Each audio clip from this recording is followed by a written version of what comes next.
Blah.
Padded Room Radio is on the air, you motherfuckers. My name is Darian. I am here with another week full of horror, nonsense, and good news and bad news and other stuff going on. It's just me this weekend, mates. It's a solo show. Just me, myself, and I. Why, you ask? Why am I here by myself doing this? It's because I'm sick as a fucking dog, okay? I told Buddy and Jason to stay home because they don't want the same shit that I have. So why would they come over here? You're going to have to bear with me, inmates. I realize I sound like a nasally mess, and I am. I was sent home from work yesterday and told to take a COVID test. And I am proud to say that I am COVID-free in 93. I just feel like shit. So I got that going for me. I almost wish that I had COVID, because then I could get like 3 or 4 days off of work paid. Instead, it's just a cold, so fuck you, Darian. Get your ass to work. That's my life, boys and girls. That's how it goes down. Well, another Halloween has come and gone, my friends. It happens, you know? What can I say? Today is November 1st, which is actually Dia de los Muertos, which doesn't mean a whole lot of anything. I mean, really, it's more of a Dia de los hangover for me and my party crew. But it's gone, man. Halloween is come and gone. October is gone. The spooky season, as they say, is no longer for 2022. Are you depressed about that? Are you sad? I am. I'll be honest with you a little bit. This is our time of year. You know what I mean? The fall. The quote-unquote spooky season, the decorations, the changing of the leaves, things getting witchy, you know what I mean? The horror movies on TV. Used to be, you could go to a Walmart or a Target, and they would have like a whole horror movie display up of DVDs and Blu-rays. But it's getting harder and harder to find actual DVDs and Blu-rays these days, so they just don't do it anymore. In fact, the whole Blu-ray section is now like a quarter of an aisle, and that's all you get. It's like one of those little roundabout jammies that you spin around. That's it. And if what you got is what you want isn't on that, then you're fucked. You got to go to Amazon. So if you're a physical media doofus like I am, that used to be the jam, right? You'd go to Walmart like round about mid-October with a $100 bill in your pocket. You'd walk out with a stack of DVDs of shit movies that you never seen before, but they had like skulls and shit on the covers. So you're like, yeah, money in the bank. And well, that's how I filled up my shelf of bullshit over here. So maybe it wasn't the best idea, but it's still, you know, it's that time of year, and now it's over. I have to wonder if maybe there isn't some deeper psychological situation involved with that. And by that, I mean maybe like we're hearkening back to our childhoods with this Halloween stuff. Halloween now, these days, in my adulthood, means way more to me than it ever did as a kid. But maybe that's just me, because I couldn't, you know, who gives a shit about candy, is what I'm saying, when I was a kid. I'd love to dress up and go harass my friends and all that, but at the same time, I'd bring the candy home, it would sit on my coffee table until my dad ate it all, and then that was the end of that. I was more excited about Christmas, because then I got shit that I could actually keep. Anyway, enough about me. I'm sad it's gone. It'll be back next year, you know? That's the beauty of Halloween. We get one a year. So when it comes around, when October rolls around, we have to make it count, inmates. And I hope you made yours count. I tried. I've been laid up with a fucking pinched nerve, and now I'm sick. And before that, I had some weird stomach thing where I was shitting all the time. All right, I'm starting to feel sorry for myself. I got a horror show to get into here, inmates. I can't be telling you about my bowels all night long. I have an actual show to talk about. Let's kick things off with some horror news, you maniacs.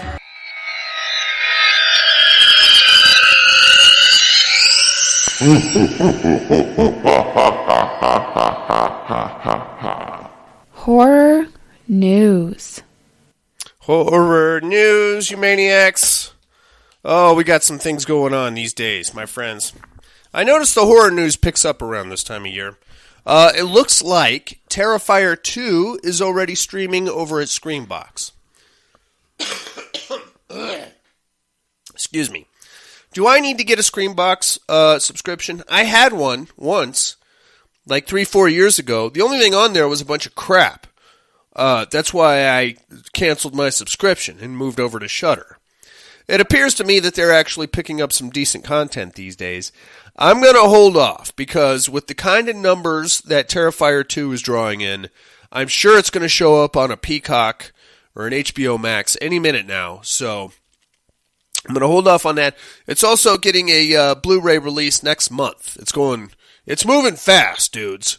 So I'm not going to jump on the Screambox just yet until somebody gives me a better reason to. Speaking of reasons to jump on things, Peter Pan, Neverland Nightmare is in the works. Now, this is going to be from the same people that brought us Winnie the Pooh, Blood and Honey, which I don't think any of us have actually seen yet, right? I am very curious about Winnie the Pooh, Blood and Honey, but it hasn't been released anywhere that I'm aware of. Same people are going to bring us Peter Pan Neverland Nightmare. Apparently, Peter Pan has also slipped into public domain, so get ready for a horror version of that. I hope it doesn't involve a bunch of kids stuff, you know?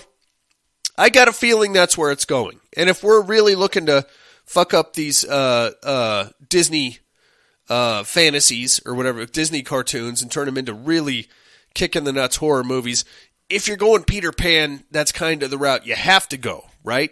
Because it's all about kids running away from home and, getting chased by pirates or something. I bet there's going to be like some kind of human trafficking situation involved. I can tell you right now. I could probably write it if anybody's listening, creators of Peter Pan Neverland Nightmare. There it is. It's a human trafficking story. I just figured the whole fucking thing out. Congratulations. What else we got here? Crystal Lake. I don't know how I feel about this. Now, here's what's going on. Peacock has greenlit a Friday the 13th prequel series entitled Crystal Lake. I don't know, but I don't think they can legally use Jason Voorhees. Now, what they could do is use Pamela Voorhees, and really, she's pretty cuckoo bananas. So, and maybe like her pregnancy with Jason, or whatever happened to Jason's dad? There's some meat on that bone. We should look into that. What the hell? Because you've seen Friday the 13th. What's her name? I forget her name. Betsy something. She played Pamela Voorhees. She looked okay. Not much of an actress, but she looked fine. So what the fuck did his dad look like that he spawned that troglodyte? There's some questions I would like some answers to, my friends. Maybe we can explore that in Crystal Lake. What else we got here? Ghostbusters, a virtual reality game, is coming to the Oculus Quest in 2023. It's called Ghostbusters Rise of the Ghost Lord. Now, I'm into it. I'll probably check it out. I'll probably pick it up. Here's the thing, man. There's a lot of horror games on the Oculus. Quest, the virtual reality gaming console that you have to strap to your head. They can cycle. There's some really gnarly ones, dude, that will fuck you up. I got the Blair Witch one. It's fine. It's just basically running around the woods at night and finding those little stick guys. There's one on there called Dread Halls, where you are basically just walking down these dark hallways, and periodically these god-awful creatures show up and kill you. And that's it. That's the whole game. You're trying to avoid these fucking things and find key components. But, like, the way that you can hear the creatures, and, like, because you got the headphones on, the Oculus, it's like they're creeping up behind you. Dude, somebody's going to throw themselves out of a window playing these fucking things. I swear to God. Or even worse, psychological damage is going to occur, because people are going to eventually blur the line between virtual reality and reality, and before you know it, there's your wife is coming down the hall and you just piss your pants instinctively because you think she's about to kill you. I'm into it, at least with this one. Hopefully you'll get one of those proton pack things, because I always wanted to fire one of those things off. I know they're not real, but in virtual reality, maybe you could, I don't know, fry up the neighbor's stucco or something. I don't know. Whatever you want to do. Lastly, it looks like Dawn of the Dead 3D is getting an extended theatrical run. If you missed it, it's been extended to November 10th. So that gives you about another week and a half to go out there and check it out. It's not playing anywhere near me, so I have no comment on how cool it is or not. But some of you may actually live in a real city and could, possibly make your way to a real movie theater where such a thing would be possible. That, my friends, is all I have on the horror news. I believe it is time for some listener mail, my friends. The dogs agree. The dogs are excited for listener mail. I don't know if you heard that or not. Ugh. My sinuses, however, could give a shit less.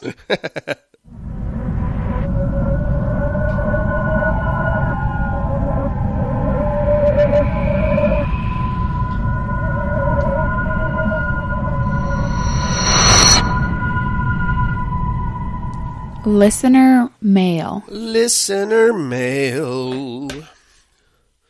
Let's see what we have here, my friends. We have some voicemails and some emails and some other things popping in last second like. Oh, look at all this stuff here.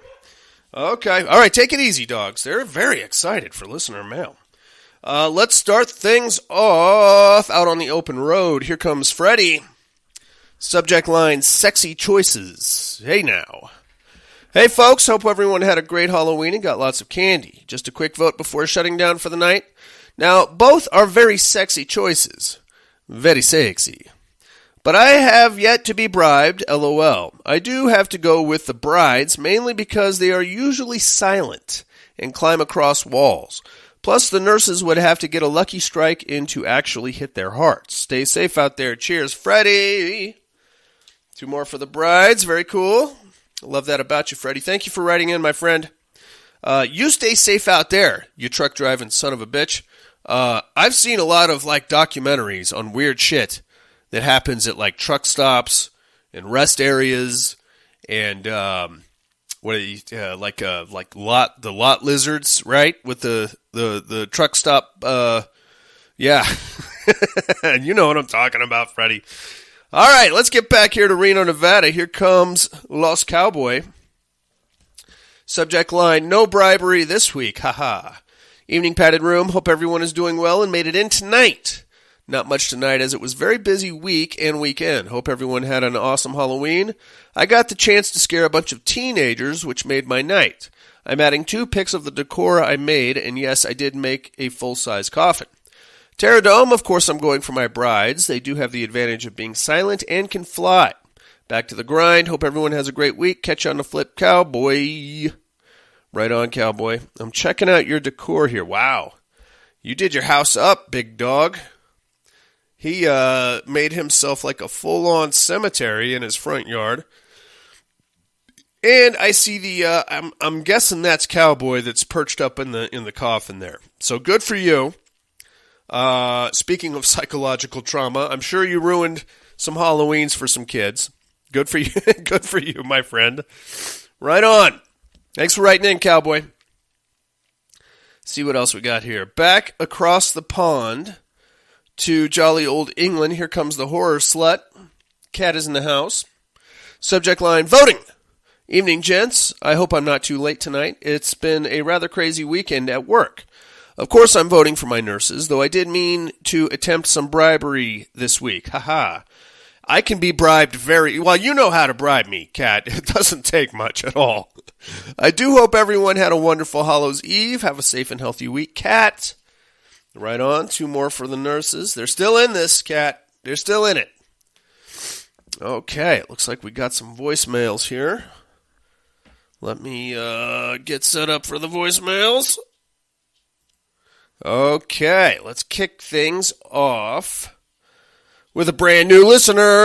Whoa! I'm sorry. That's the best I can do.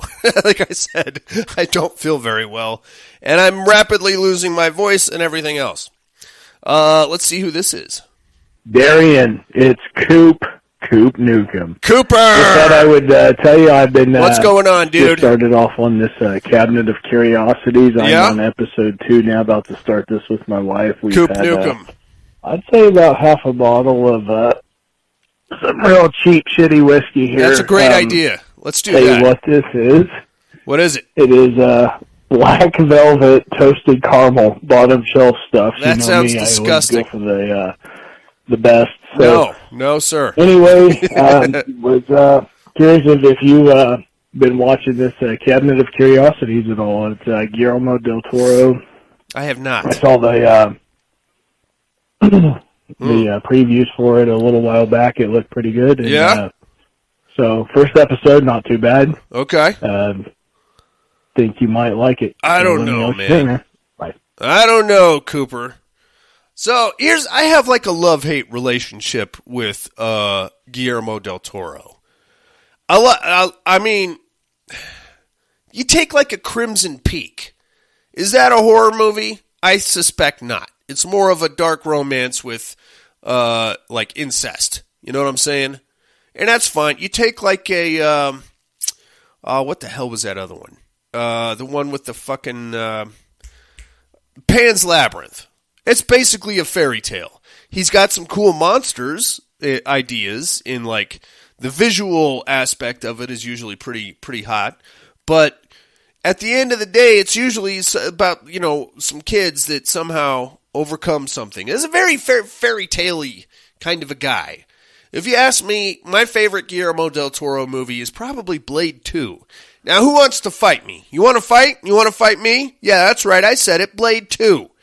Those were some the crackhead vampires. Those guys were scary as shit. I don't know, man. Coop, I'm going to get to it at some point. I have committed myself, however, to catching up on American Horror Story. I am still 3 seasons behind, I think. 1984 double feature, and now New York City. Plus 2 seasons of American Horror Stories, which is like its own fucking thing, man. So that's 5 seasons altogether that dude, I got to get caught up on that fucking. I'm sorry. I will definitely get into the Cabinet of Curiosities at some point. I am not going to drink the black velvet scorched caramel or whatever it is. That sounds terrible. I'm a Jameson guy myself. I'll drink Jameson with you anytime you want. I can't drink beer anymore. I notice that's what happens when you get old. If I drink a beer, I'm going to be up all night farting and burping. Just one beer. And not like the high-end stuff. I can do like a Bud Light, and I will just fart your face clean off your body. It's disgusting. All right, Coop, thank you very much, and welcome to the Looney Bin, my friend. Hope to hear from you again soon. Let's get down to the funky South. Here comes our main man in Alabama. Alan's in the house. Added room, what's up? What's up, Alan? What? I'm sorry, I'm tired. So okay. Tear it on. Yes, sir. Give me what do you the think? Brides. Okay.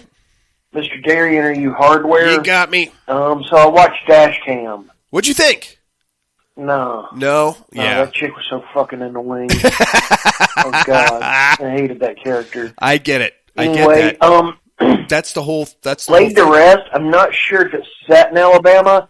Okay. I do know the director was born here. He passed away a couple of years ago, but he was born here, so that's the connection with that series. It felt anyway, very hope everybody's Alabama. good. Hope everybody had a good Halloween. Talk to y'all later. You too, Bye. Alan. Hope you're doing well. I know you're doing well. I see Alan all the time on Facebook and all that stuff. It felt very Alabama. The first one did. Second one, which we're going to get into next week, yeah.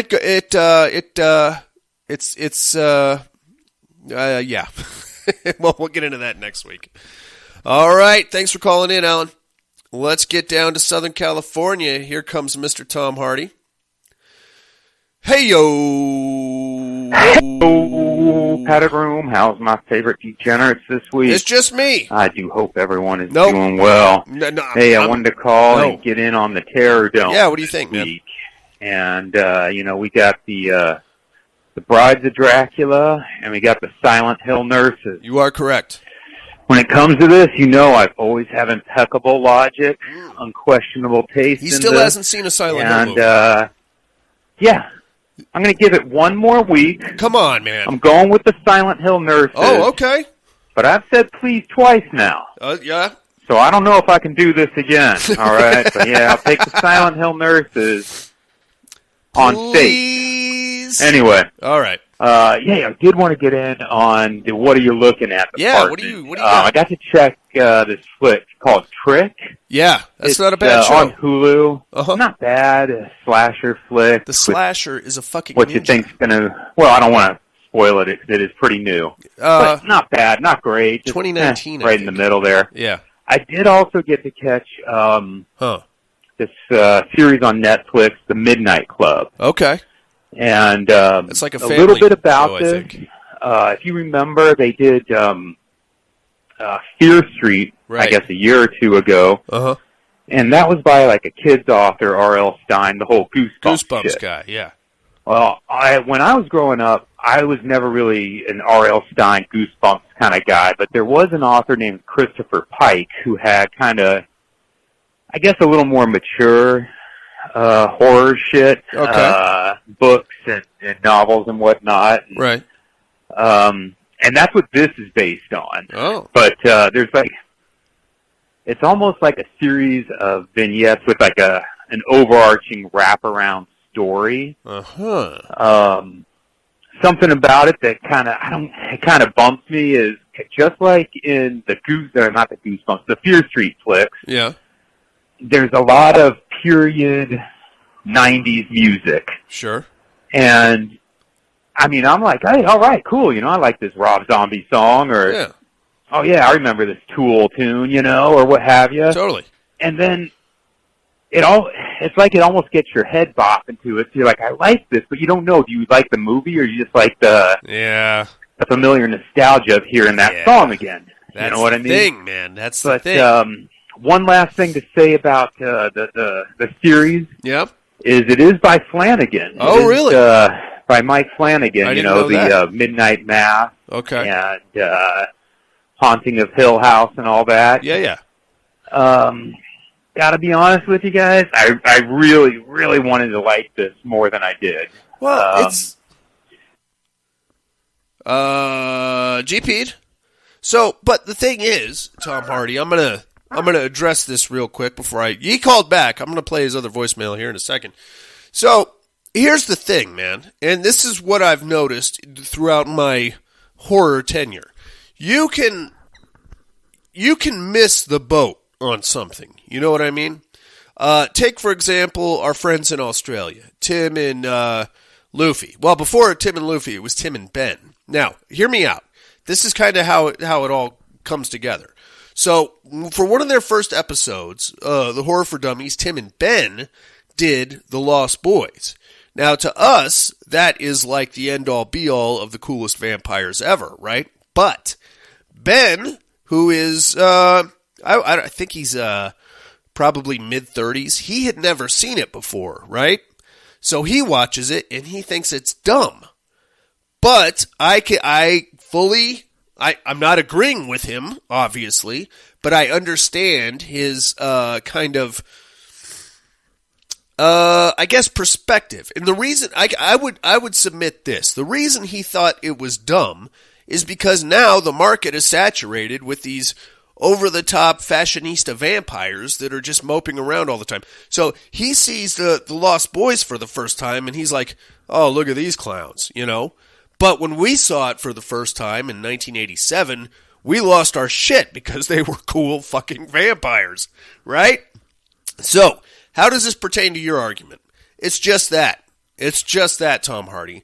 You are familiar with the Midnight Club books, and you're a horror fan. So, I would submit to you that the family horror, the Goosebumps, the Midnight Club, the, fucking Hocus Pocus and all that, that luster has been lost on you a long time ago, my friend. So I would submit that while nostalgia will hold you, it'll only hold you so long before you realize this is kind of silly, you know? And I felt the same way about the first Fear Street movie, 1994. I was like, oh, that's cool. And then after a while, it's like, there's not a lot of actual story here. It's just a bunch of 90s references kind of compiled into a slasher flick, which is fine, but if I wanted to watch something a little more authentic, I would go dig up a slasher from the 1990s and watch it, you know? I'll go watch a Scream. Scream is an actual slasher from the 1990s. There's not a bunch of Blockbuster Video references curtailed in there just to make it feel authentic. They actually had Blockbuster Video when Scream was made. You guys follow me on this? So, that being said, how do we watch horror movies objectively? And I know I'm going off on a tangent. I'm sorry, but this is your fault, Tom Hardy, you motherfucker.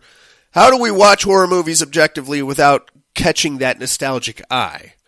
That is something you have to find out on your own, my friends, because, you know, like I said, putting a bunch of Masters of the Universe figurines in a horror movie is not going to make it good. It'll make me go, oh, look at those, I had that guy. But then after that, if you don't have any movie after it, then it's just going to be a shitty movie with Masters of the Universe figurines in it. Now that I've wasted enough of your time, Tom Hardy, let's get back to your second phone call. G motherfucking P'd, baby. G motherfucking P'd. Hell yeah. Oh, hell yeah. As I was saying, I really wanted to like this series more than I did. Yeah. And, you know, I don't want to give anything away, too much away, what have you, because it is new, and because Flanagan's attached, I'm sure a lot of horror fans are going to watch it. Sure. But, you know, the stories that the kids tell are the ones based on, like, the Christopher Pike books. Okay. But the overarching, like, wraparound story I'm not familiar with. So I don't believe that is based on his. One of the things that really bothered me, and I don't know if this is a Netflix or a Flanagan thing, but it's 10 episodes. Okay. All of his series have been 10 episodes. Flanagan's? And I almost wonder, like, for this one here, this one could have easily been like 6 or 8 episodes, or it could have been 12 or 15 episodes. Huh.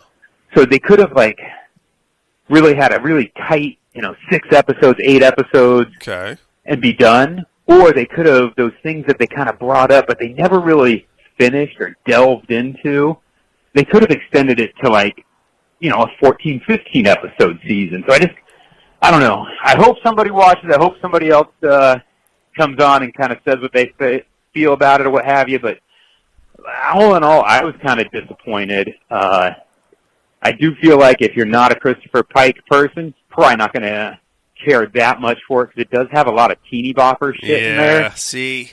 That's the thing, and man. It felt like Flanagan, he's not as directly involved as he was with, like, Hill House and Bly Manor and all that shit. I didn't feel like it was truly like a Flanagan property or a Flanagan. I don't know how to put it. It didn't. Anyway, I've been droning on long enough. If anybody does check it out, call into the pattern room. Let me hear what your thoughts are. Hope all is well. Love you like family. Bye now. Love you too, Tom Hardy. Thank you for calling in, my friend. I will add that to my post-American Horror Story watch list, which I might get to in a year and a half from now. I don't know. It's going to fall somewhere in between the Cabinet of Curiosities and What We Do in the Shadows Season 3, which I still haven't watched yet. Right on, Tom Hardy. Thank you so much for calling in. Also, thanks to Coop Newcomb, Kat, Cowboy, Freddie, and Alan, and the rest of you guys that called and wrote in. I guess I will get myself into a movie now, is what I'll do.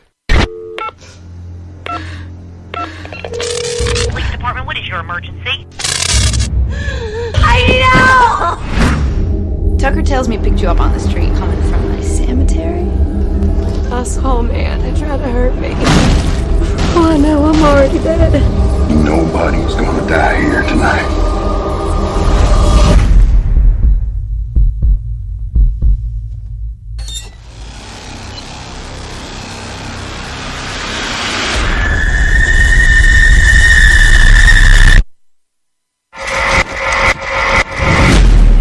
All the girls' murders. We got a crazy person here. We need help. What do you want? You're dead. Oh, God, help us. He's not gonna stop.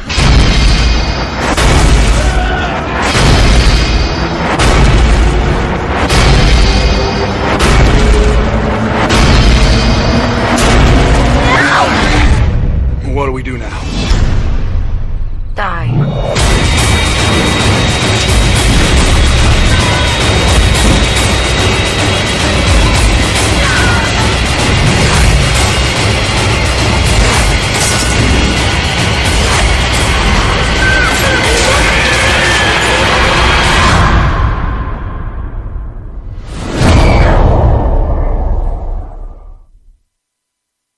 Laid to Rest from 2009, y'all. Written and directed by Robert Hall, who I guess has recently passed away, and that is unfortunate. So we got 5.2 stars. That is 1.4 stars better than President Evil. It stars Lena Headey, Bobby Sue Luther, and Kevin Gage. You've probably seen this one, inmates. It's a pretty solid little slasher. There's a lot going on. Well, they try to answer a lot of questions in the second movie, which I feel like kind of cheapens the first movie in a weird way. I hate to say that, because that's always such a bummer when, you know, previous installments of a franchise get ruined by later installments. Either way, we're going to start off with a young lady waking up in a coffin, okay? She's in a casket. She moans and thrashes and eventually kicks her way out. Finds out she's in a funeral home. And the guy running the funeral home is played by Richard Lynch. This guy is somewhat horror royalty, but it's a name you won't recognize, but it's a face you'll definitely recognize. I don't know what his problem is. I think he's a burn victim or something, but he's got the worst fucking complexion. I think he's dead now, but he is an ugly son of a gun, and you'll know him from Puppet Master 3, a lesser-known slasher from the 80s called Bad Dreams, couple other ones. I think he showed up in some of the Rob Zombie flicks. Maybe it was just Devil's Rejects or House of a Thousand Corpses. I don't remember exactly, but anyway, he's running the place. This chick gets out. She is pretty hot. She's played by Bobby Sue Luther. Now, let's talk about the body on Bobby Sue Luther, shall we? She pops out of the coffin. She's running around. She has some kind of like, I guess we'll call it amnesia. Like, she's been drugged is what it boils down to. And it's not just like a date rapey, you know, I'm going to fuck you and you're not going to remember it kind of a thing. It's like a mind wipe. Like, she doesn't remember anything, and she's having a hard time communicating, and who she is, where she came from, that's beyond her. Like, how to use a door. That's a bit of a problem at the moment for this young lady. She's running around, help me, get me out of here. She finds a phone. She picks it up, calls the police, and they're like, okay, She's like, I've been abducted and put in a coffin, and I got to get out of here. And they're like, where are you? And she's like, I'm where a bunch of dead guys are. Now, it's not made clear at this point in the movie that she's been drugged or to what extent she's been drugged. Right now, she's just acting like a fucking idiot. So, at this point in the film, I'm thinking, oh, I hope you die, because you cannot possibly be this stupid. The police officer on the other line is like, stay on the phone with me for 30 seconds so I can trace the call, at which point she just goes walking off with the phone cord, and it pops the cord out of the phone, and that's that. She starts looking around. She sees a dead old lady. She's like, oh, okay, very creepy. She looks through a window, like out into a different room, and she sees a guy, big guy, dressed in an expensive black suit, wearing a chrome skull face mask, and he's got some kind of an electronic device on his shoulder. She sees him. He sees her. He goes running at the door. She kind of does like a swoon kind of a thing and passes out. When she comes to, we get like a quick little flashback sequence. Doesn't make a lot of sense. When she comes to, she sees Richard Lynch trying to get the door open, and he's like, hey, who's in there? Hey, you got to get out of here. You can't be in here. And she's like, okay, great, let me out of here. But then our Chrome Skull friend pops up behind Richard Lynch and kills him with what appeared to be a pickaxe, which is a strange item to have in a funeral home, but I can't say for sure. After that, she goes flying out of a different door and just goes taking off into the night. Now, it's nighttime. I think I'm willing to sign off on this movie taking place in Alabama. I can't say for sure, but 99% of the movie takes place at night. I think there was like some woods or something. Alan, you got a lot of woods in Alabama? I think you do. So let's call it Alabama Woods. She goes running off. She doesn't know who the fuck she is, where she's going, where she came from, what she's doing. Fortunately for her, a guy rolls up in a pickup truck. A guy by the name of Tucker, played by Kevin Gage. Let's talk about Kevin Gage for a second.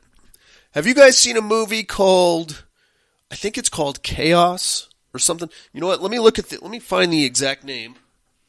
He was in a movie, I believe it was called Chaos.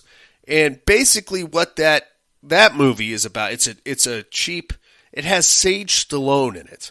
And it's a really cheap knockoff of Last House on the Left, except at the end, they kill the parents instead of the parents killing the crazy rapists. Kevin Gage was in a movie called Heat, Con Air, Blow, G.I. Jane. He's a pretty tough looking dude. Hustle Down, Scorpion, Hold On, Sons of Anarchy. He's been in a lot more movies than I thought he was. American Girls. Stand By. Here it comes. Chaos. It is. Chaos from 2005. And it's basically a shitty knockoff. As I said, it's a shitty knockoff of Last House on the Left. He's like a big, tough, military-looking guy, Kevin Gage is. But for the purposes of this movie, we have to sign off on him being some kind of a cripple and just having a heart of gold. So he stops, picks up Bobby Sue Luther, and he's like, hey, where'd you come from? And she's like, I don't know. He's like, okay, where can I take you? I don't know. What are you doing out here? I don't know. What were you doing back there? I came from the place where the dead guys were, and there's a dude with a chrome skull chasing me. I think he wants to make me dead. That's a direct quote, okay? I didn't make that part up. That's what she said. He wants to make me dead, like the other dead guys over there. Okay, he's like, all right, get in. So she gets in. She's all huffing and puffing. He's like, oh, well, I only have like 3 gallons of gas left in my truck here. Why don't I just take you back to my place?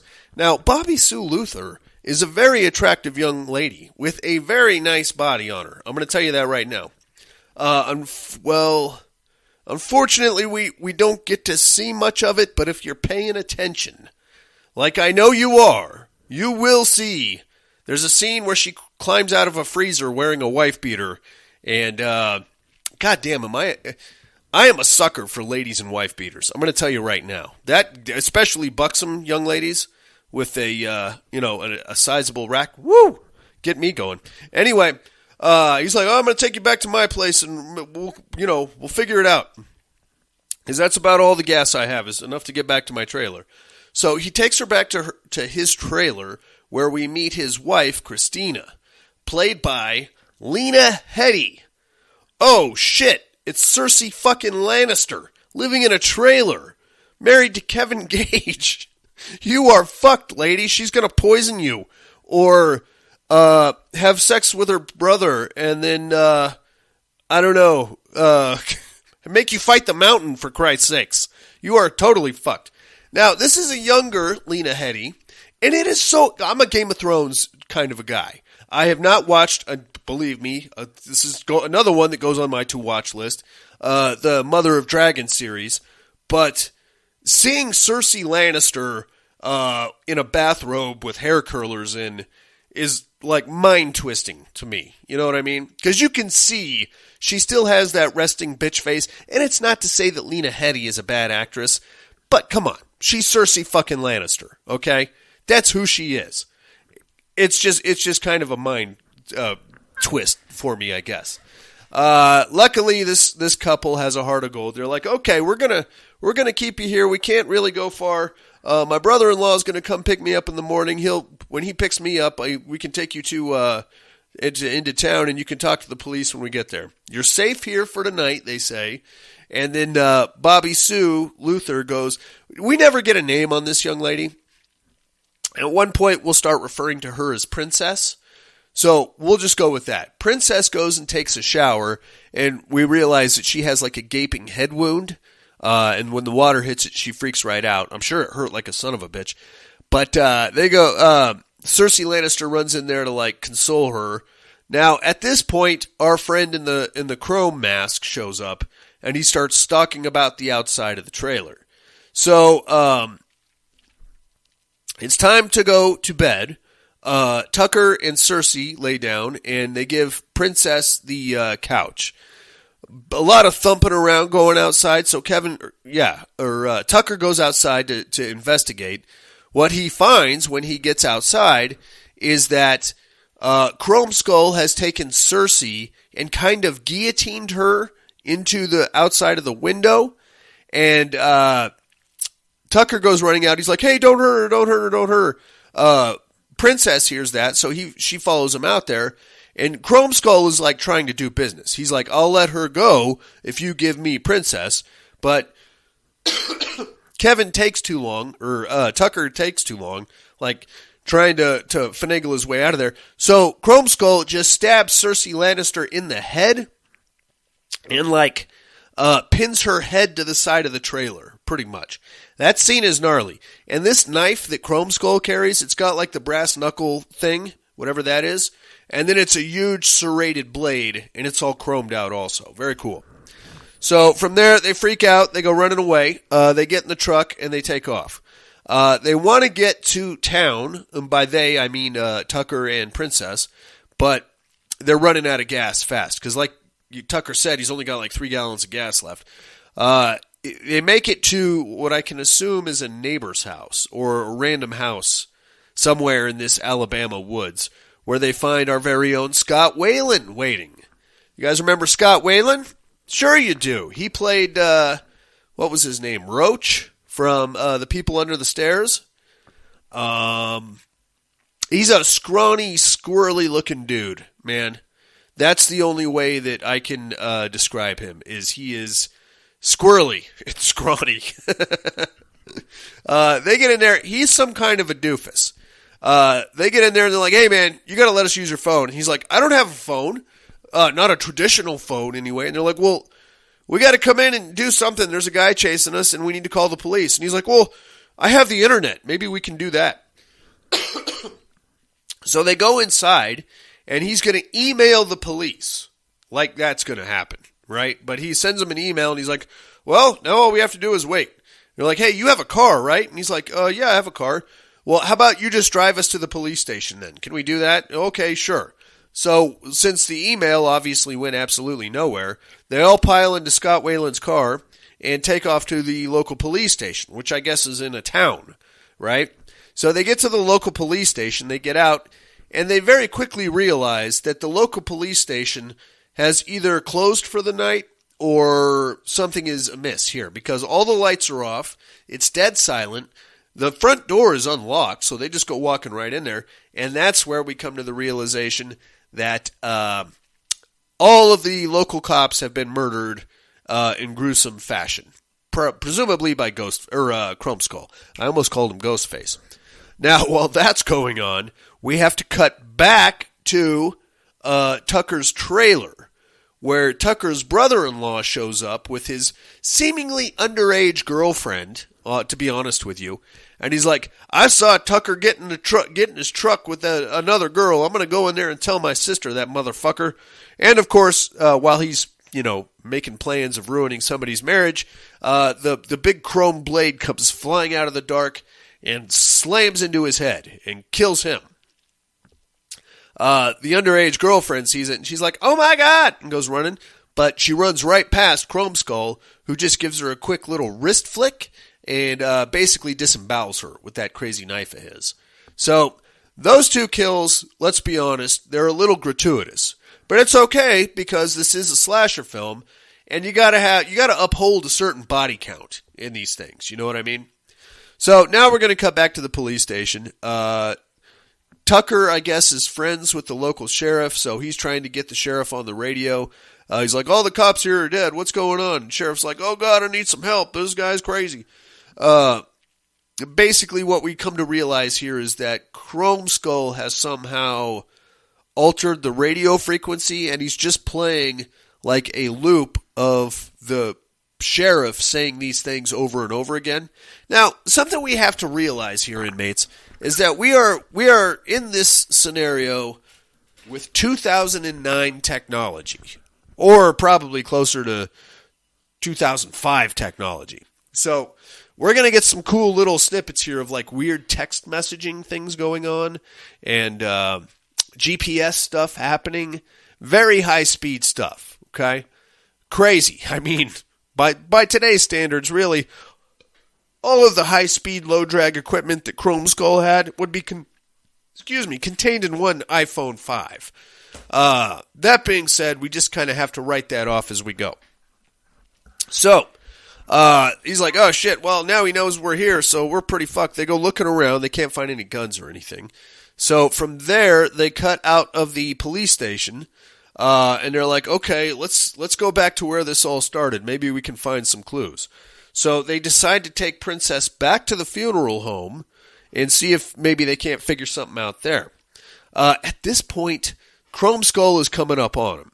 And he's driving a, what I believe was a Dodge Caliber, which is not, you wouldn't think would be the preferred vehicle of your standard mass murderer.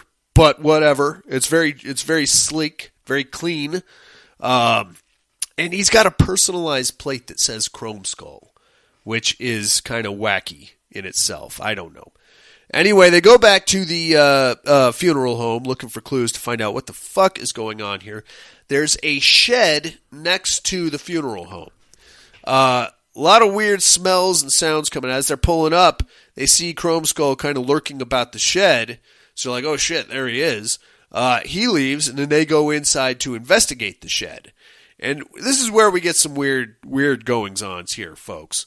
So there's a bunch of empty caskets in the shed. Most of them have dead bodies in them. Some of them have dead bodies in them. But one of them is like thrashing around and making weird noises. So Princess opens it up, where we find that Chrome Skull has decapitated somebody, I don't know who it was, or even if it was a man or a woman, and then captured a hot topless blonde and somehow tied her on top of that individual. And she's like, she's got a gag in her mouth. She's screaming, oh God, let me out of here, let me out of here. Princess is like, oh shit, what are you doing? She goes over there trying to free the blonde, and that's when Chrome Skull comes walking back in. Now, this cool knife of his with the brass knuckle attachment he's very good at doing like twirlies with the knife. You know what I mean? He's like Billy the Kid with the, he's like one of those Mexican knife throwers with this twirly knife thing. He sees Princess, but instead of chasing her, he just goes up and slits the throat of the topless blonde. So she's dead. Princess goes running out of the shed where she runs into Scott Whalen and Tucker, and she's like, he's in there. They're like, okay, shit. While they're like trying to figure out what to do, she steals Chrome Skull's car and goes taking off. They're like, fuck. At this point, they go to Scott Whalen's car. They're like, we need some weapons. So they pop the trunk. Scott Whalen's character is determined to use a can of Fix-A-Flat, a tire sealant, if you don't know what Fix-A-Flat is, as some kind of a weapon. He's like, I'm going to spray it in his goddamn face. Tucker grabs like a tire iron, and he had a pistol back at the house, but he forgot about it. He went back and, got the pistol. So now he's got like a, I don't know, it's probably a 38 or something. So he's now they're pissed off, and now they're looking for Chrome Skull's ass. Except that Scott Whalen's car is now out of gas, and Princess just took off in Chrome Skull's car, which she stole.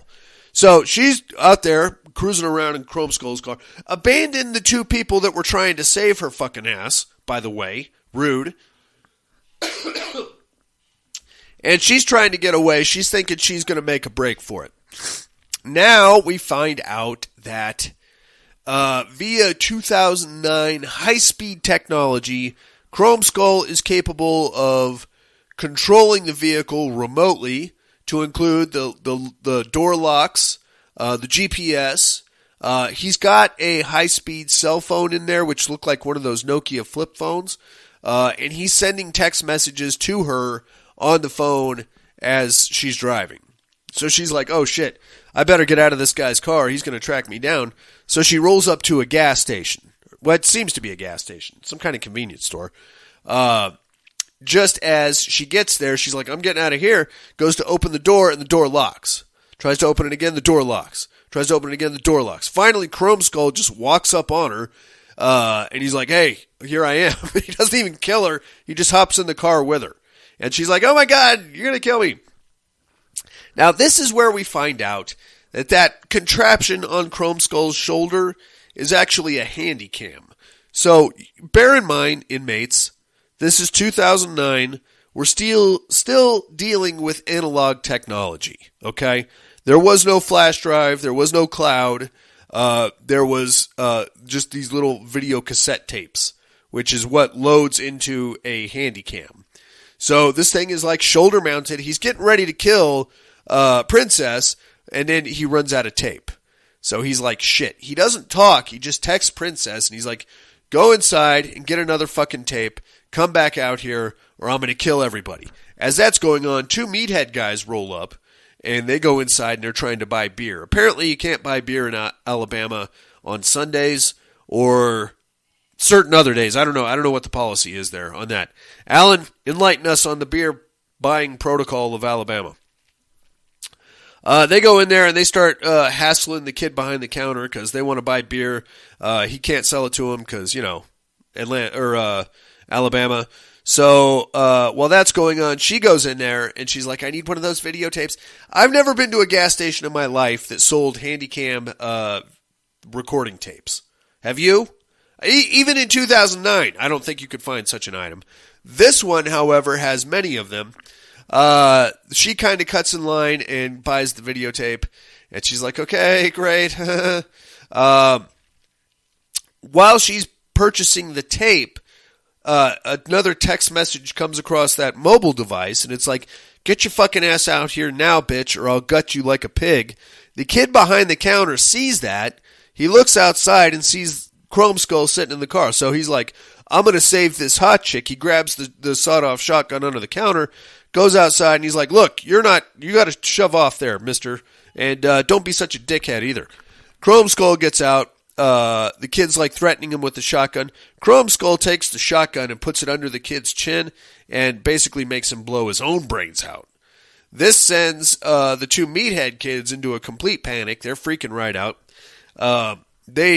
Princess, like, keeps her head about her. She's like, okay, we're in this gas station. Let's lock all the doors and the windows immediately. So they go running around the gas station, lock everything up. Unfortunately, Chrome Skull has already made his way into the back door and is already inside with them. Very scary stuff. While Princess and Meathead Kid number 1 are boarding up the front door, Chrome Skull slits the throat of Meathead Kid number 2. Actually, I think he decapitates him completely, which is gnarly. From there, when you know, this is about the time that Scott Whalen and Tucker show back up. They're like, hey, we made it, hey. And she's like, oh my God, I'm so sorry I left you guys there. And they're like, it's okay, we love you and we want to see you naked. So she lets them in, and they've got one gun and a can of tire sealant and a tire jack. And then we have the kid who has nothing at all. I'm going to make a long story short here because we get a lot of cat and mouse action around the gas station. Chrome Skull cuts the power. He takes Scott Whalen and shoves the can of tire sealant in his ear and blows his head up, cartoon style. This is pretty silly. He stabs Tucker and kills him. The kid goes outside to get the car because they were thinking they were going to make a run for it. But then, okay, so before Scott Whalen dies, he mixes up like this batch of crazy glue. And Princess hides in the freezer. And this is the part where we get to see a little bit more of Princess because she's wearing that skin-tight white beater. She's in a freezer. And then eventually Chrome Skull tries to attack her, but then he backs off. When she comes crawling out of the freezer, you get to see quite a bit. And it's very nice. I am hot for Bobby Sue Luther, boys and girls. But Chrome Skull leaves one of his handy cams in there with a tape in it for Princess to watch. And this is where we find out that Princess was a prostitute. And that's how she got herself into this mess, was because she went to some guy's hotel room, presumably to do business. And then he knocked her out, and then she woke up in the casket. And he injected her with something, too. And that's how that's the prequel to this movie. So she's like, oh, my God, I was a prostitute. It's not that bad, all right? Yeah, I know many prostitutes, and some of them are actually wonderful people. So there's that.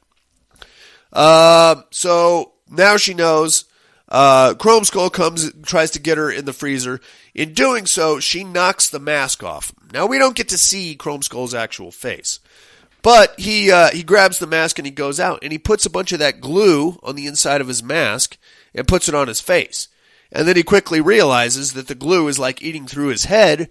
So, in a very anticlimactic fashion, he just kind of lays down on the floor while this glue eats his entire face off. And he peels the mask off, and there's nothing but like a bloody pulp under his mask. And then she hits him in the head with a baseball bat 5 or 6 times, just to make sure. And then she goes outside and gets in the car with the kid. And that is pretty much your movie. I rather enjoyed this one. It's a serviceable slasher. I would have liked to have seen Bobby Sue Luther at least topless, because she appeared to have a very nice rack on her. I mean, you get to see something there in the wife beater, but, she did take a shower. You could have dropped a little bone on us there, Robert Hall. There is a sequel, Laid to Rest 2. We'll talk about that more next week. I liked it, man. It's what you want in a slasher. 2 or 3 locations. All takes place in the span of one night, We don't need to spend too much time getting into backstories or anything like that. Some of these kills did feel a bit gratuitous, You're introducing characters just to murder them off, which is fine. I mean, that's kind of standard slasher formula. But I think we probably didn't need the brother-in-law getting killed or his underage girlfriend. That seemed a bit gratuitous to me. Other than that, I thought it was a pretty good show. I found this streaming on Tubi. If anybody wants to check it out, I think they're both on Tubi if you want to watch them both. Check that shit out, inmates. It's worth a watch. I say check it out. I'm going to take myself a little break. I think I'm going to make some tea or something. I'll be right back.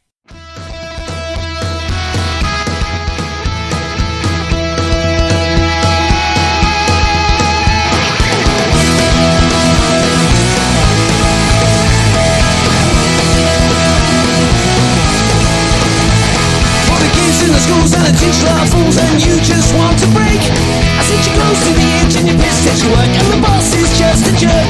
From promises to preacher and nothing is nature and I can't stand the church.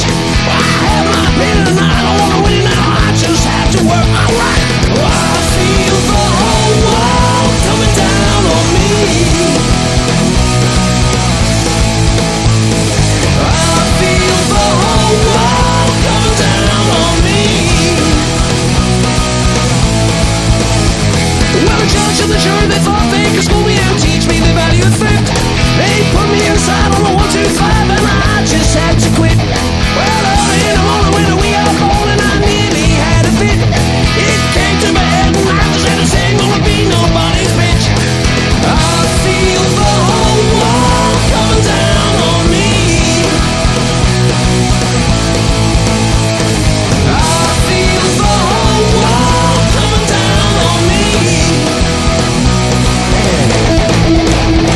Coming down, down on me.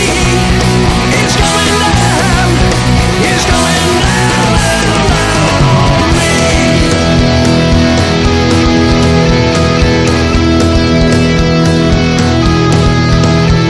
There's only one thing that I can do now, go lie in the sun. I wanna soak up the rays and burn myself black, cause cancer day has come. Everything you do to protect yourself, well, it ain't gonna happen right. You junkie pimps and motherfucking hoes, enjoy yourself tonight, alright. I feel the whole world coming down on me. I feel the whole world coming down on me. Coming down, down on me. It's coming down, it's coming down, down on me.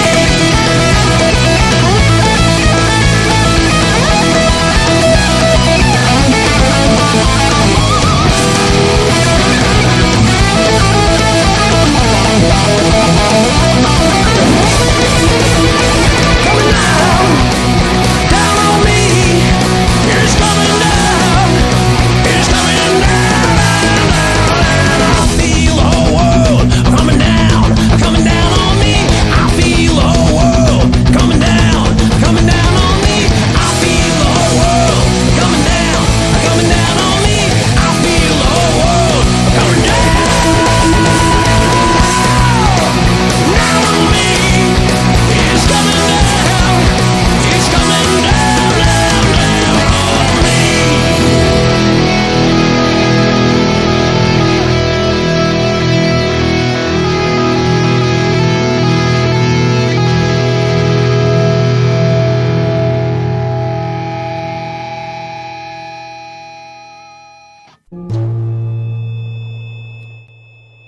Hey inmates, if you like what you hear, head over to the Padded Room Facebook group and support us through the Patreon link with a small monthly donation. Check out the T-Villain link at paddedroom.podbean.com and grab some t-shirts. Thanks for listening and enjoy the rest of the show. And I am back. I got some echinacea tea here. Hopefully I sound a little bit better. I know I was getting hoarse towards the end of that one. I don't necessarily feel any better, though. Ladies and gentlemen, I would like to take this opportunity to give you a public service announcement. Gentlemen, be nice to your prostitutes. And this goes for you too, ladies. If you're, hooking up with a enterprising young man who is looking for some compensation for his time, you don't have to hit him in the head or her in the head with a baseball bat afterwards. You don't need to drug them or put them in a casket or stalk them around some Alabama gas station, for Christ's sakes. They're there to do a job. You're hiring them to do the job. Really, you're paying them to go away after the job is done. That's where you're making your money, right there. Once it's all done and over with, and, you've taken the condom off and all that stuff, that's when it's time to shove. Here's a couple $100. You be on your way, I'll be on mine, and we can call this good business, is what I say. There's no need to be a dick about it, You're not a dick to the lady at the drive-up window at McDonald's, are you? No, you are not. You are not. So why would you do that to your prostitute? I'm just putting it out there, okay? All right, my friends, are you ready to get into the Terradome? No tears, please. It's a waste of good suffering. I'm not gonna hurt you. You didn't let me finish my sentence. I said, I'm not gonna hurt you. I'm just gonna bash your brains in. I'm gonna bash them right the fuck in. I'll kill you all. I'll drive you crazy. I'll kill you all. My worst dream come true. 6-year-old child with this blank, pale, emotionless face, the blackest eyes, the devil's eyes.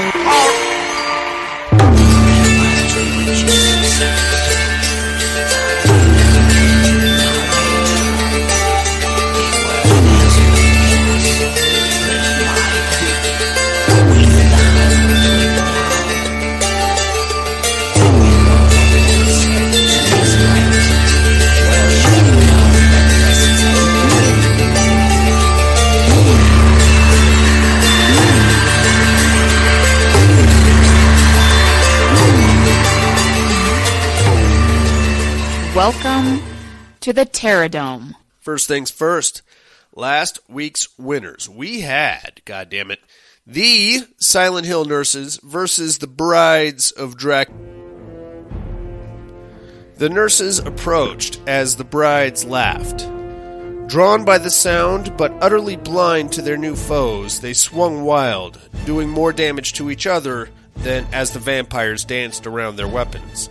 When the darkness abated, the nurses had managed to kill only themselves. With a vote of 7-5, the Brides of Dracula advance over the Silent Hill Nurses. I am sorry, Kat. You had a good run, and there you have it, my friends. It's the Brides of Dracula, man. It's like a girl-on-girl situation. Except the problem is that the Silent Hill Nurses are blind. And it's kind of hard to get around that, really, especially if you're dealing with fucking vampires. Alright, let's take a look at this week's matchup, shall we? As usual, inmates, bear with me, I'm not much of a writer. We are in the Asylum Conference, round 14. And I'm sure you're not going to be able to understand what I'm saying with this fucking mucus thing I got going on.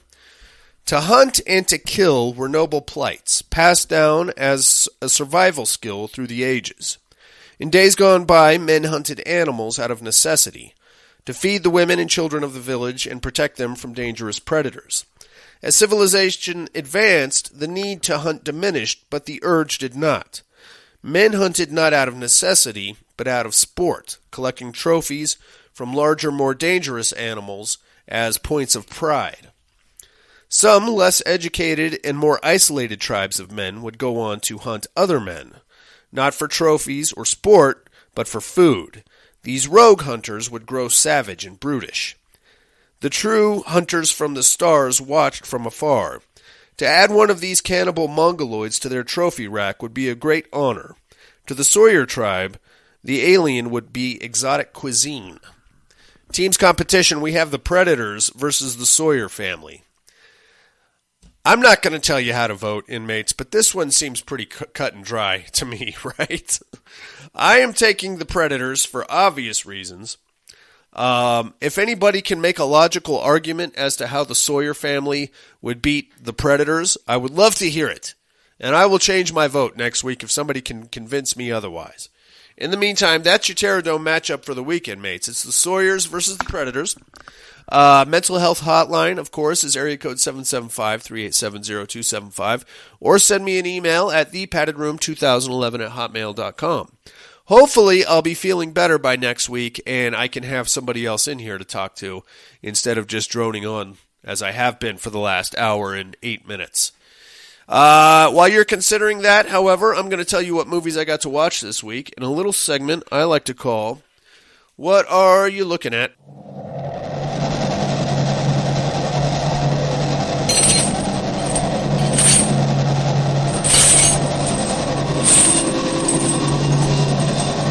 What are you looking at? Sadly, my friends, the month of October has come to an end, which means so has my 31 for 31. I did complete it, but that also means, if you guys are paying attention, I'm going to hold true to this New Year's resolution, or new padded room year's resolution of no rewatches. Now, of course, I'm going to have to make exceptions for the show in any month that somebody has paid for. For example, next week, Laid to Rest 2. I've already seen it, but I'll watch it again because Alan is paying me to do so. That being said, I had to squeeze in as many of my favorite classics as I could into the month of October. So I started with Ghost Story from 1981. I can tell you for a fact that I have a bigger penis than Greg Wasson. You get to see it in this movie in all of its flaccid glory, and I can tell you that mine is bigger than his. And I'm not being modest, or maybe I am being modest, I don't know, but I've got a bigger dick than Greg Wasson. Dark Night of the Scarecrow from 1981. So Jason Harrell mentioned seeing this the other day, and it kind of intrigued me because I know that I had seen it, and I know the basic premise of it, but it's been a very long time, so I thought I'd give it a rewatch. There is some good stuff going on. For being a made-for-TV movie, there is actually a lot of really cool scenes in this movie. I think the pinnacle of it is when Bubba is hiding in the Scarecrow, and the fuckhead mailman and his redneck cronies corner him, and that point where the mailman realizes that Bubba is the Scarecrow, and Bubba is staring back at the mailman, but there's like this cathartic moment, and at that moment, you know that these rubes are they're gonna blast Bubba, and that starts the whole chain of events. But anyway, it's actually a lot better than I remembered it. That's what I'm getting at. VHS Viral from 2014. Not very, probably the low point in the VHS franchise. This one, God, some of these are really dumb. The one where the guy builds the dimensional portal in his basement just to go fuck his own wife, but then he finds out that other dimension wife has like a fucking bear trap for a cooter. What are we doing here? What's going on? I don't know. VHS 2 from 2013. I think my favorite segment from that one is probably Zombie GoPro. That's a bad motherfucker right there. There's some other good ones. I think I am going to... Well, first off, I need to get better, obviously. Secondly, I got some other shit I got to do. I'm thinking mid-November. I'm going to launch the VHS mixtape on the Patreon feed. Probably a $1 buy-in. Me and, I don't know, Jason or maybe Buddy, we're going to do a segment of the VHS, not a VHS movie, but one of the vignettes every week, or maybe every other week. I don't know, whenever. I'm still playing around with ideas. Anyway, VHS 2, watch that. A movie called Psychotica, which I just found on Blu-ray. Has anybody else seen this one? It's also known as Nostrum, I think. It's actually a pretty good movie, but I feel like it kind of loses a little bit of its luster on the Blu-ray transfer. So basically, the premise of the movie is this gang of, that's not a gang, it's just a loose-knit group of junkies decide they want to get clean. So, they're a bunch of heroin users. So they decide they're going to go up to this remote kind of dilapidated mansion in upstate New York. It's completely abandoned.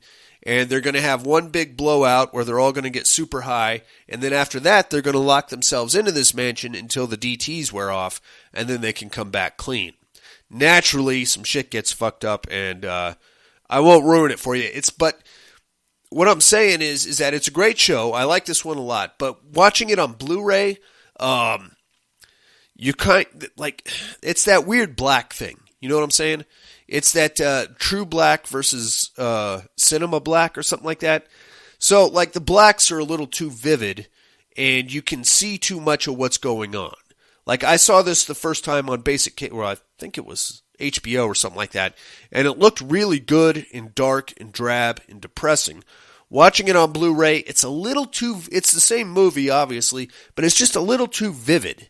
And it kind of, you can kind of see the low-budget lighting and some of the cheesier effects. It kind of sticks out a little bit. Still a great movie. I would definitely recommend it. It's called Psychotica, or you may find it under the name Nostrum, which I don't know what that means. I also watched Demons from 1985. We've all seen that. Batshit crazy demons in a movie theater. Barbarian from 2022. Well, have we all seen this one? I don't want to give too much away if you haven't. It's still a fairly new movie. I think it just hit HBO Max, as a matter of fact. A lot going on here. A lot. I will say that I liked the movie. I liked it. I'm gonna give it a thumbs up. But I have some questions, and I can't really ask them without giving too much away. I know Jason has seen it. I was hoping he'd be here tonight to maybe enlighten me or something. I don't know where I'm going with this. I like the movie. It's set in Detroit, in like funky, abandoned, crack-ridden Detroit. Like that weird abandoned neighborhood situation that they got going on up there. That is a beautiful place for a horror movie. I watched that, and then lastly, I watched Reanimator. That's one of my classics, part of my 30 for 31. 31 for 31 is what I meant to say. We've all seen it. We all love it. That is what I'm looking at this week in Mates. How about a little immersion therapy?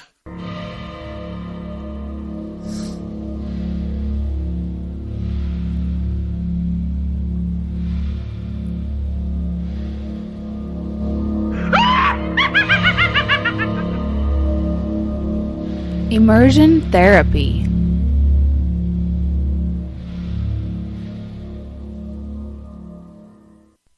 Okay, let's get down to business about this dash cam situation, shall we?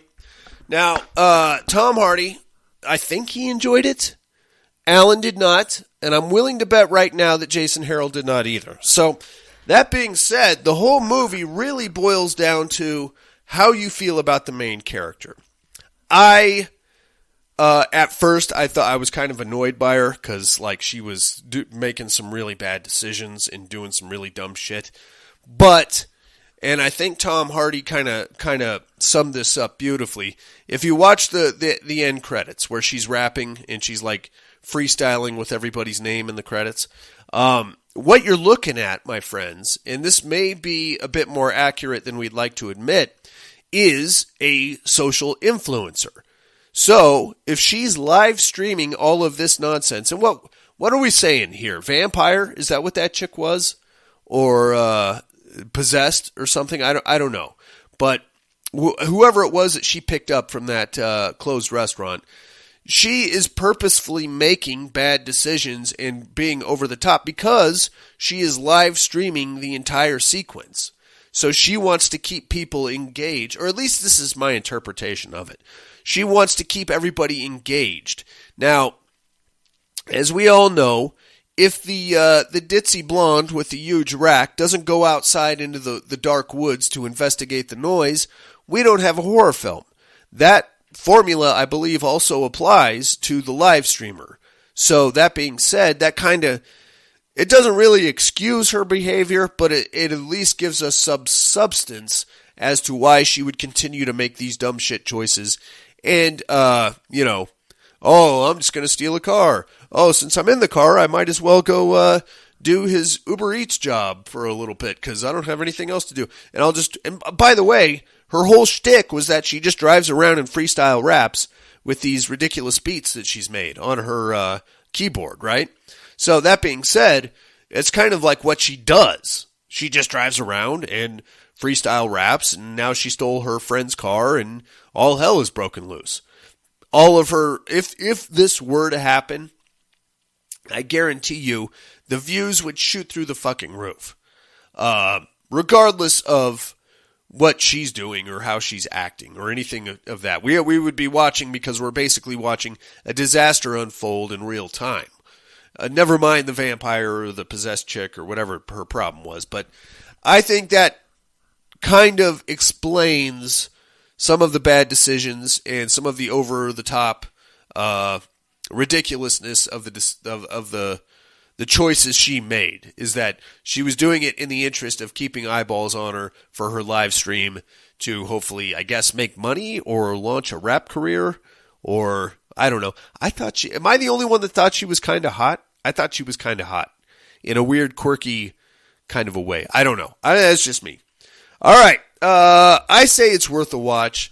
Tom Hardy kind of enjoyed it. Alan did not.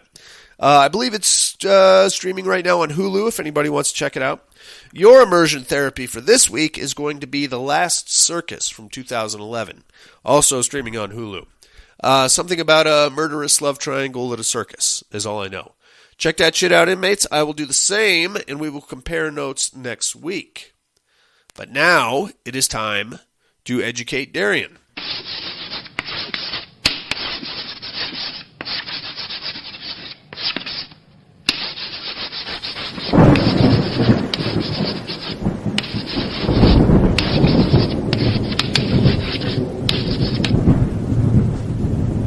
Educating Miss Monica.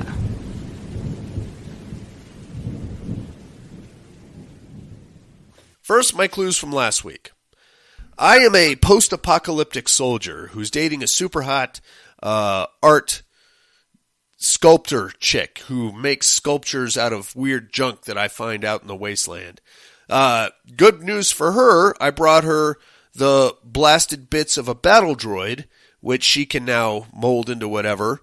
And, well, everything should be going swimmingly as long as this motherfucker doesn't come back online and start killing everybody in the apartment building. Wouldn't you know that's exactly what happened? Fuck me if I'm not Hardware from 1989. That is quietly a very horny movie. I don't know if you guys have seen Hardware, but there is a lot of sex. Dylan McDermott in that one. A very young Dylan McDermott. Really nailing the shit out of that girl while the disgusting, pervy, overweight neighbor is spying on her and later goes on to impersonate Dylan McDermott and try to get her to talk dirty to her. It's very wacky. Not a bad show, though, if you like some post-apocalyptic business. Check that out. Who might I be this week, you ask? Very good question. Well, I just got word that my mother's grave has been desecrated. Now, I didn't get along with my mom, but apparently there's a whole legal process that goes with this. Bummer, now I gotta go back to this remote island where she's buried and fill out some paperwork and, I don't know, get her reinterred, I guess. Son of a bitch, it's kind of a problem due to the weather of this island, and God damn it, there is something weird going on at this island, and I think they won't let me leave now because I'm part of the genealogy of it, and I think there's also a giant demigod in the water just outside the island. I don't know. I just want to get the fuck out of here. Tell me where I have to sign, and I will be on my way. And if I can bring my husband out too, he's acting kind of weird. I don't know. Who might I be, you ask? Tune in next week, and I will fill you in. In the meantime, inmates, I think that's about going to do it for me this week. Join me next week for Laid to Rest 2. We're going to pick up right where we left off at the gas station next week. You're probably... I don't think you're going to like it if you haven't already seen it. Like, comment, subscribe, of course, wherever you found this show. That helps our visibility quite a bit. We do have a Patreon campaign running. support.paddedroompodcast.com. Take you right to the Patreon page. $5 donation gets you a Padded Room t-shirt, Padded Room travel mug, control of the month of December, which is wide open. And I'm all out of porn. Sorry. I My wife made me throw it away. She's afraid the kids are going to find it. So there's that. In the meantime, inmates 4, Jason Harrell in absentia, Buddy in absentia, Monica in absentia, little old me who made it here all by myself, pinched nerves, underwater sea gods, fucking handy cam, shoulder-mounted handy cams. I don't think that was ever really a thing. I don't think, I'm sure there was a hands-free handy cam, but I don't think you could ever just stick it on your shoulder and run around that way. And what's even weirder about that, now that I think about it, is that the viewfinder was always on. So clearly you can't see behind the shoulder. All you're doing is giving yourself away, Chrome Skull. Get it together, man. And the Padded Room Podcast. I'm afraid visiting hours are over.